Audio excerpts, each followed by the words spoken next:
What's up, guys? If you guys have ever wanted to know how you can benefit from having a nonprofit in the real estate world, today is your day. Today I got one of my guys that's helping me out in my company right now transform our real estate business into a nonprofit department, so that way we can benefit our real estate portfolio and all the things that we do already. See, real estate has been like one of the game changers in my life that took me from my 9-to-5 job into entrepreneurship and now financial freedom. And so I do my best to capture and showcase and document the process as we do things right here on the This Is Me Taking Action show. So get back, sit back, relax, enjoy the time that we're about to have, and learn a little bit about how you can mix and mingle your for-profit business and change it and get the benefits of a nonprofit business. Let's talk about it.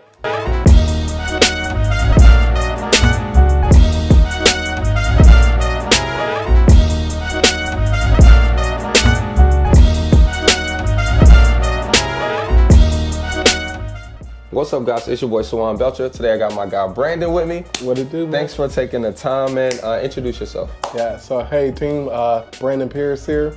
A little bit about me, man.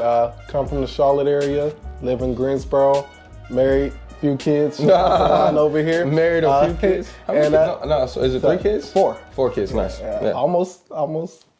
Are you pregnant? Nah. Oh, okay. That's how I'm honest with you, though. All right, but nah, man. Yeah, at the end of the day, I am what you call a nonprofit fundraiser. Nice.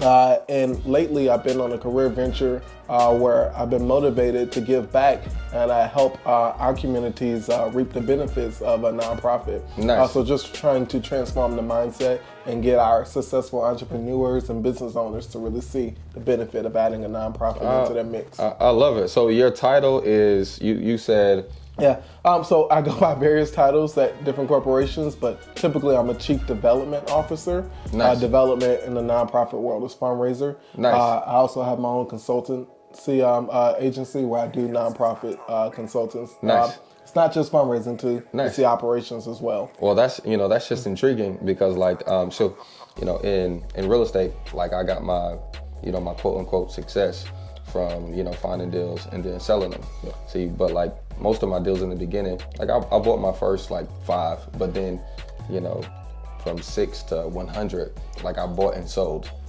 So that was good because I was making a lot of money, but it wasn't good because I had taxes. And then lastly, I wasn't able to keep them to maximize the money. But then I found out about raising money, and then kind of the roles changed. So I bought less properties, but made more money, and that's kind of how, my claim to fame right there. So when you mention raising, my ears always go up like, whoop, like that's something that's important for the real estate community. But before we get into too much about that, how did you get started in the nonprofit world? I take it you went to college? Yeah, so where'd you go? So I went to UNC Charlotte, 49ers, and had a little bit of an interest in pathway there. I did want to do one quick shout out though. I've been following This Is Me Taking Action podcast for a minute. And so when you were talking about how you made your claim to fame, I watched a few videos where you talked about that, and I just want to give a shout out because they were really good. Nice, that's what's up. But yeah, so claim to fame, man. I started off, I started off in IT a long time ago. We're talking almost 20 years ago now, working for Coca-Cola IT. And I was in college. I majored in poli-sci, political science and government. Nice, me too. And really? That's what's up. Yeah, absolutely. And so, man, I was doing a lot of stuff in the political community. And, at one point I just had a conversation with myself, and I was like, all right, I'm hoping these candidates get elected, right? I'm doing all of this stuff on the political side. But where's that difference at? Like, what difference am I making in the community? Yeah. And so it was kind of that mindset shift where I was like, I want to use my skills, my tools that I have, and I want to give back. And so that's when I got into nonprofit work, particularly fundraising. And yeah, you fast forward almost 10 years later, and here I am, and I couldn't be happier. Nice, that's what's up. So essentially, does every nonprofit get into fundraising, or only some, or how does that work? That's a great question. I think at the heart of every nonprofit is fundraising, but fundraising looks different. It could be grants, It could be earned revenue, which I really love, right? That's your fee for service model. We're going to talk a little bit about that because I think that will be really of interest to a lot of your viewers. Nice. But fundraising could also be just crowdsourcing as well. So every nonprofit should fundraise, but how they do it is different. Nice. It's not always a fluffy grant. Right? Nice. That's what's up. See, fee for service. See, I had this. Well, churches and nonprofits will hire me to speak. Yeah. You know, so I'm interested to see if that's kind of that. But one church in particular, they so you know we have 3 halfway houses, and so there's a bigger like halfway house company that's in South Carolina. They're trying to move to Greensboro, and but what they don't do is own. They don't own the houses. So when they found out that my partner didn't own the houses, but I owned the houses, they wanted to have a meeting with me and figure out how I could buy them houses, and they would rent them from me, you know, and I charged them $10,000. We end up agreeing at $8,000. It annoyed me, but I end up charging them $8,000 and for the service. And so is that a hire for service for nonprofits? Absolutely. Okay. Yeah. So here's how you determine it, right? So that is fee per service, that's earned revenue, that's a business model. I think a lot of times we think of nonprofits as, oh, it's charity, right? And for me, nonprofit isn't charity, it's business with a purpose, right? Yeah. So what's your purpose? And your purpose is obviously uplifting the community, right? And you're going to do that through a business mindset. The business is, I'm going to sell myself as a service, whether that's speaking or doing any of that. Or I'm going to rent out, homes or buy homes, right? That's the service. And then the mission or the purpose is the communities I'm helping, in this case, the halfway houses. Okay, cool. So let's break down some of the basics real quick. Okay, because the coolest thing about talking to you, anytime I'm like, a nonprofit sounds like a for-profit business, but technically they have 2 different names. Absolutely. So help us understand the difference between a nonprofit company and a for-profit company. Okay. All right. So I got to make sure I get this out the way because there's somebody lurking in the comments with the compliance. Always. Right? So you got to be careful because you will get hit with something called unrelated business tax income if you're not careful. I'm going to tell you right now, that's the compliance side of things. Yeah.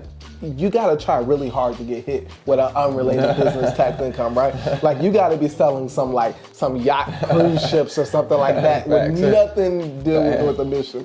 All right, so the difference is a nonprofit is a charitable organization that, especially if you get 501c3 status from the IRS, you are tax exempt, right? Nice. But a nonprofit basically says that you are operating to achieve a mission or a purpose, and any of your net proceeds or assets shouldn't be divvied up as like a portfolio or as stocks in your company, right? No. But it should go back to advancing your mission. Nice. That could be pay raises. That could be hiring staff. Amen. That could be sitting on assets. It could be whatever you want. Right. But the goal is that it has to be furthering your mission on purpose. Pushing the mission. Yeah. Whereas Amen. a for-profit is profit. Let's split that sucker amongst the shareholders. Let's do whatever we want, right? But that's it, right? The ultimate goal is profit, right? Yeah. And profit to serve your needs. Whereas for a nonprofit, you want profit too, but you want that profit to serve the community. Right. Serve the mission. Amen. That's great. I love that. Okay, so this is awesome. Now, first of all, I appreciate the disclaimers because I always give them out. Yes, sir. Nothing's ever like perfect. Right. You know what I mean? Nothing's ever perfect, and really every business is like, the better you run your business, or like the more success your business has, the better you have to be at following the rules. Absolutely. Really, the person that knows how to follow the rules the best is the best at the game. Absolutely. You know what I mean? They're going to win the game because they know the rules the best. So I appreciate that. Can I say something on that too? Yeah. That's why, so I have my own LLC, right? But if you ask me today, every day I wake up in the morning and I struggle with starting my nonprofit.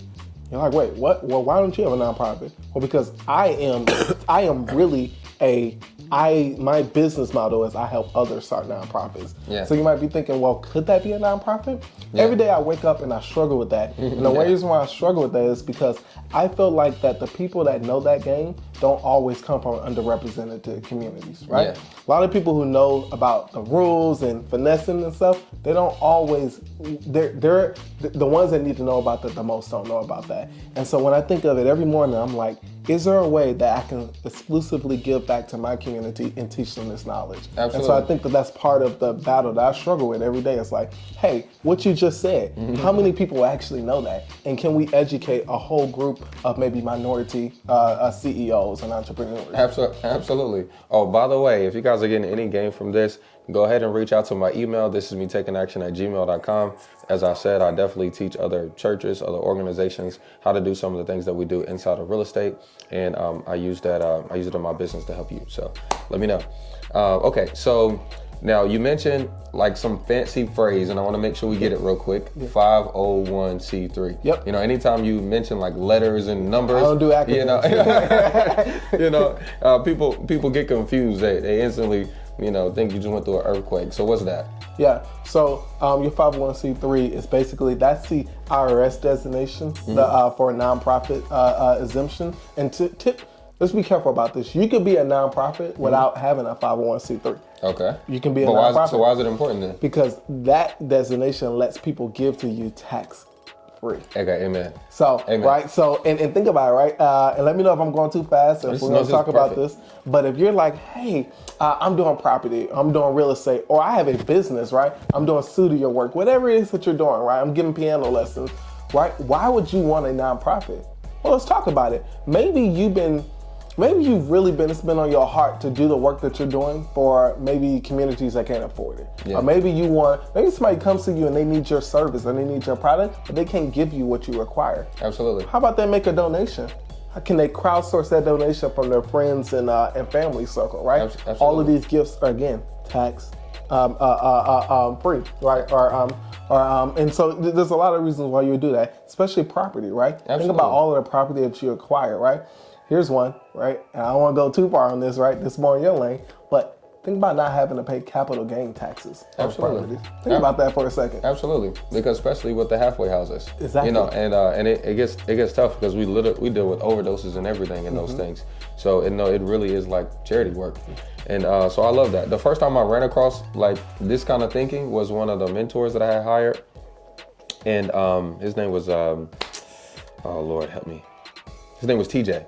And he, one of his nonprofits was helping high-income earners learn how to use their money so they didn't lose it. And that was his nonprofit. I like that. And so he like catered to like NBA, the NBA would hire him to come in and teach them. The NFL would hire him, and but he had it classified as a nonprofit. And I thought that was like genius. But see, so even the NBA, you gotta understand that your corporations and stuff, they love this type of stuff because they're hiring, but legally they're just giving you a donation. A gift, right? A gift. Yeah. That's now tax deductible for them. Exactly. They love this type of stuff. So you want to be able to say, all right, so again, business with a purpose, business with a mission. My business that I want to do is I want to help others. Right? Absolutely. How do I do that?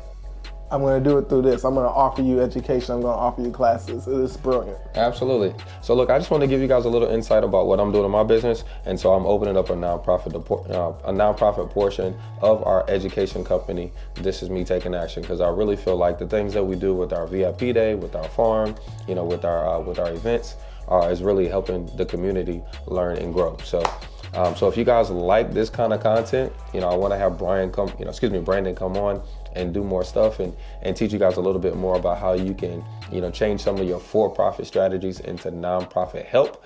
Almost like, I don't know if you guys seen that video that I did with Miss Shawnee with the halfway houses. She called it doing business with a purpose.